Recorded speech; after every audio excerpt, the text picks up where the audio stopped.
Chers amis, auditeurs, auditrices de la Radio Maria Burundi, la paix soit avec vous. C'est notre gérant de vous de lecture et méditation des textes liturgiques en semaine. Vous êtes avec Abbé Jean-Eudes qui vous parle depuis Nyamurenza de Dongozi. Nous voici avec la lecture qui nous oriente vers Pentecôte. Déjà, nous approchons l'ascension qui nous fait déjà rêver à la Pentecôte, la venue du Seigneur. Je vous souhaite déjà bonne fête de l'Ascension et de la Pentecôte. La lecture d'aujourd'hui, nous les tirons d'abord la première des Actes des Apôtres, chapitre 16, du verset 22 jusqu'au verset 34, le psaume 137, 138, là où nous trouvons le refrain « Ta main droite me sauve, Seigneur ». Alléluia. Nous lisons et méditons l'évangile de Jésus-Christ selon Saint Jean, chapitre 16, du verset 5 jusqu'au verset 11. Maintenant, je vous invite à écouter ces lectures et après nous allons nous entraider, écouter l'Esprit Saint qui nous aide à faire une méditation. Lecture du livre des Actes des Apôtres. En ces jours-là, dans la ville de Philippe, la foule se déchaîna contre Paul et Silas. Les magistrats ordonnèrent de leur arracher les vêtements pour leur donner la bastonnade.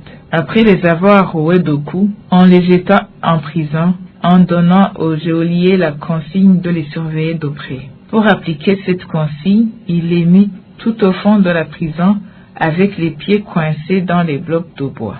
Vers le milieu de la nuit, Paul et Silas priaient et chantaient les louanges de Dieu et les autres détenus les écoutaient. Tout à coup, il y eut un violent tremblement de terre qui secoua les fondations de la prison. À l'instant même, toutes les portes s'ouvrirent et les liens de tous les détenus se détachèrent. Le geôlier, tiré de son sommeil, vit que les portes de la prison étaient ouvertes. Croyant que les détenus s'étaient évadés, il dégaina son épée et il était sur le point de se donner la mort. Mais Paul se mit à crier d'une voix forte, « Ne va pas te faire de mal, nous sommes tous là. » Ayant réclamé de la lumière, le geôlier se précipita et tout tremblant se jeta aux pieds de Paul et de Silas.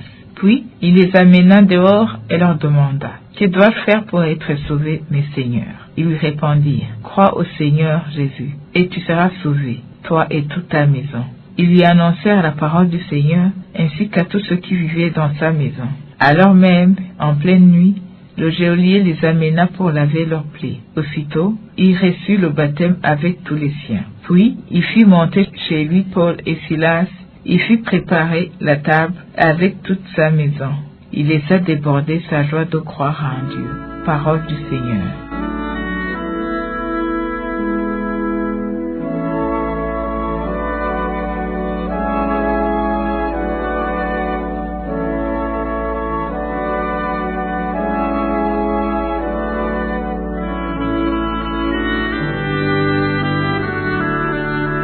Ta main droite me sauve, Seigneur. Ta main droite me sauve, Seigneur. De tout mon cœur, Seigneur, je te rends grâce. Tu as entendu les paroles de ma bouche. Je te chante en présence des anges, vers ton temple sacré, je me prosterne. Ta main droite me sauve, Seigneur. Je rends grâce à ton nom pour ton amour et ta vérité, car tu élèves au-dessus de tout ton nom et ta parole. Le jour où tu répondis à mon appel, tu fis grandir en mon âme la force. Ta main droite me sauve, Seigneur. Ta droite me rend vainqueur. Le Seigneur fait tout pour moi. Le Seigneur éternel et ton amour n'arrête pas l'œuvre de tes mains. Ta main droite me sauve, Seigneur.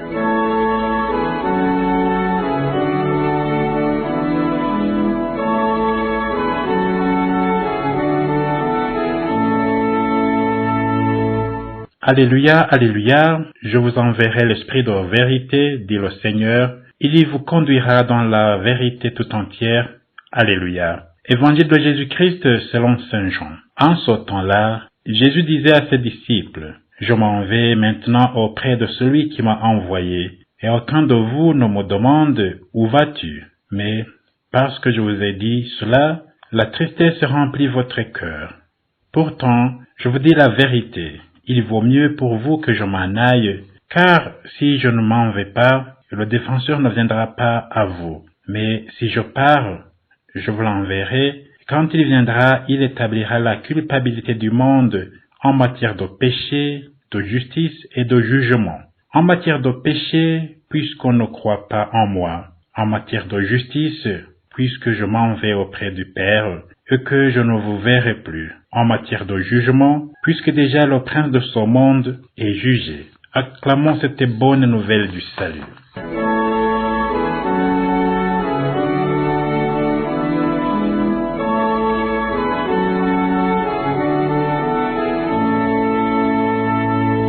Chers amis auditeurs auditrices de la Radio Maria Burundi, nous venons d'écouter les lectures qui nous sont proposées pour ce mardi, 6e semaine de Pâques, et nous entrons dans la phase de méditation. Nous écoutons l'Esprit Saint qui nous guide. Chacun pourra trouver une nourriture spirituelle. Je vous propose la mienne. Nous approchons lentement du sommet de notre foi. Il y a eu le temps de l'Avent, de Noël, du Carême, du temps pascal que nous sommes en train de vivre. Nous entrons dans ce temps qui condense toute notre foi, celui de l'Ascension, présage de la Pentecôte. C'est un temps de recentrage de notre vie, désormais cachée avec le Christ en Dieu. Selon la très riche et belle expression de Saint Paul, nous avons eu 50 jours pour apprendre à vivre en ressuscité. Maintenant, nous avons le reste de notre vie pour intérioriser la résurrection en nous. Comment cela va-t-il se faire? En se hâtant de communier à l'Esprit Saint. Ce n'est pas en citant à tout bout de champ son nom, sa présence, que nous y arriverons. Ce n'est pas en parlant de l'Esprit que nous manifesterons que nous sommes ressuscités avec le Christ. L'Esprit Saint agit dans l'ombre, en coulisses. Il ne travaille jamais pour son compte. Il ne cherche pas sa propre gloire. Nous devons respecter son effacement présence dans le mystère de l'Église, dans le mystère de Dieu. Il vous est bon que je m'en aille, car si je ne m'en vais pas, le défenseur ne viendra pas à vous. Si je pars au contraire, je vous l'enverrai. Il semblait bien que la mission de Jésus ait été de préparer la mission de l'Esprit Saint, qui parachève son plan divin pour nous. Sa mission est de parachever en nous notre rencontre quotidienne avec Jésus et son Père. Jésus s'est fait chair, nous a fait don de sa vie, de sa mort, don aussi de son pain. Comme si cela n'était pas assez, il nous offre un don étonnamment plus précieux encore, son esprit qui nous fait parents de Dieu. Il nous donne un don précieux, il donne son esprit. La naissance de Jésus serait incomplète sans le don de l'Esprit Saint. Il ne suffit pas qu'un enfant nous soit donné, qu'un fils nous soit donné, comme le chante la liturgie de Noël. Il faut encore que l'Esprit nous soit donné pour que nous puissions entrer dans le secret de la vie intime de Dieu. L'Esprit nous fait des passionnés du Père et des passionnés des humains. Sur le plan humain, c'est la mésentente, l'incapacité d'entrer dans une relation vraie ou de rétablir une relation authentique avec nos semblables, nos proches parfois, qui nous fait le plus souffrir. Nous sommes des êtres de relation. Pour sortir de nos tombeaux, de nos isolements, il nous faut une prise de conscience de nos blessures, de nos blessures. Il faut se parler, dit-on. Dans la vie spirituelle, l'Esprit joue ce rôle de nous sortir d'une foi mercenaire qui ne travaille que pour son propre bénéfice et qui bloque toute relation vraie avec Dieu. L'Esprit nous sort d'une relation décevante avec Dieu. Il nous fait des êtres qui vivent de la respiration même de Dieu.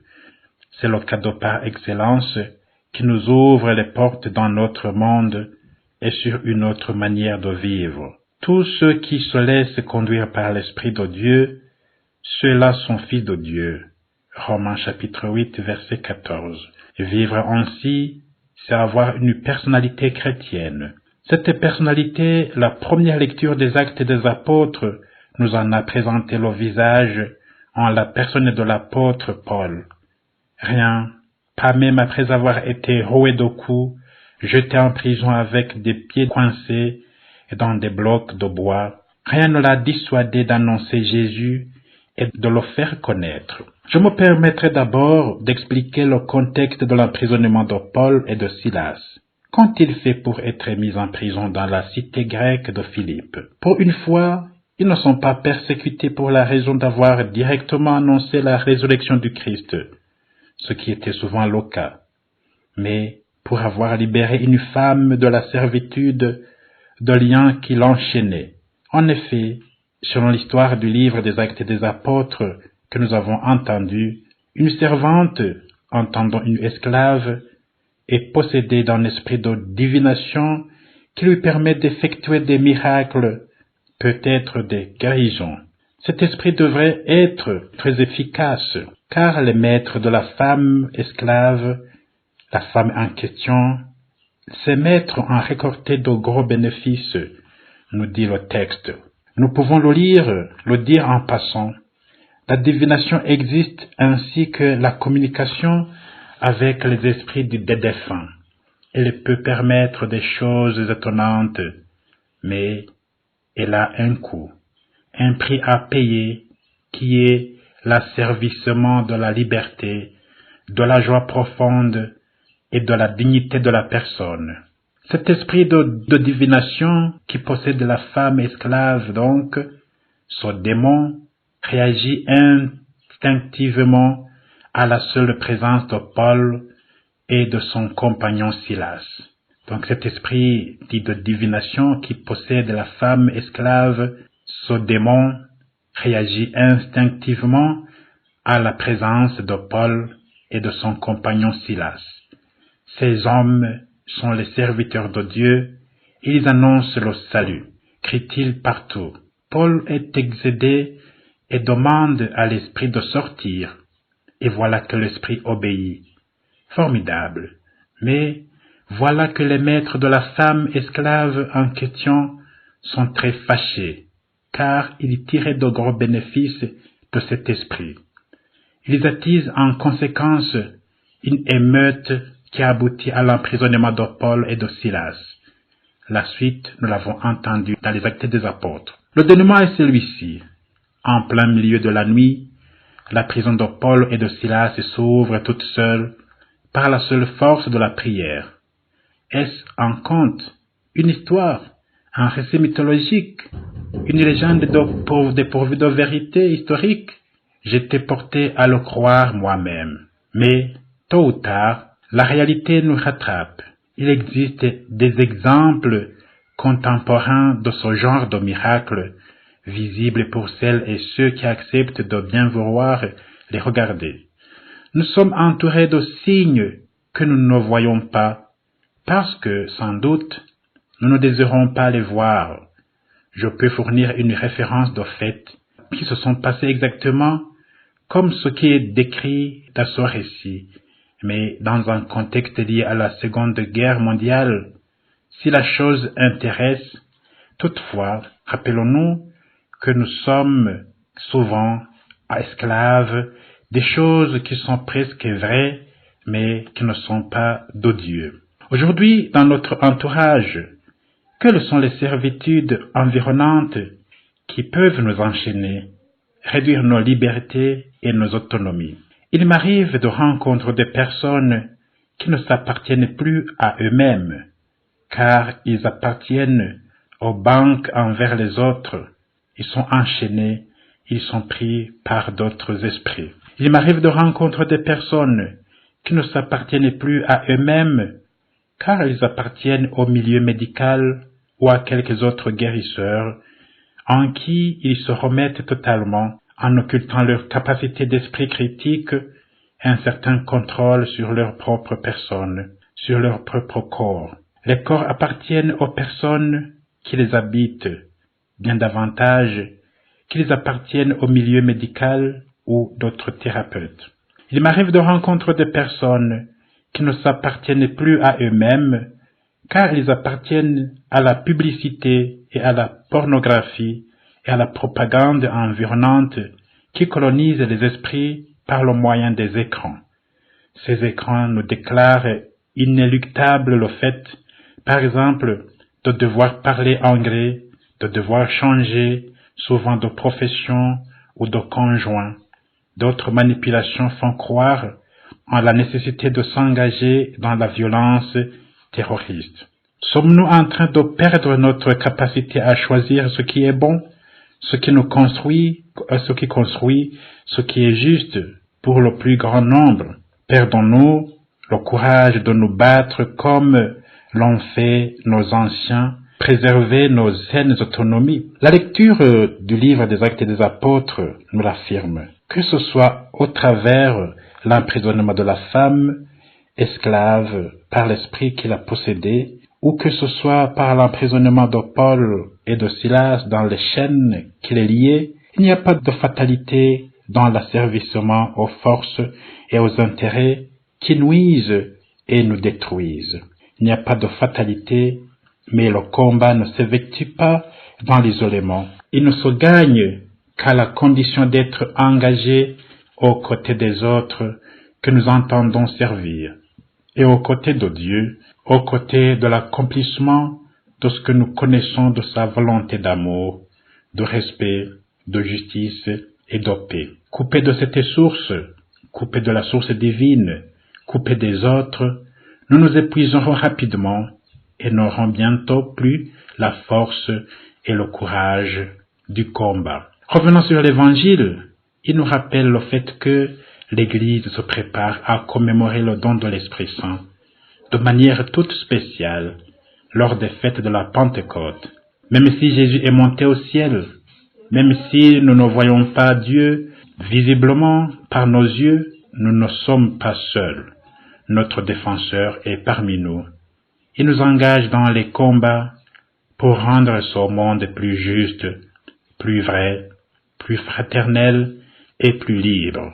Vous étiez avec Abbé Jean-Eudes de Puignemont.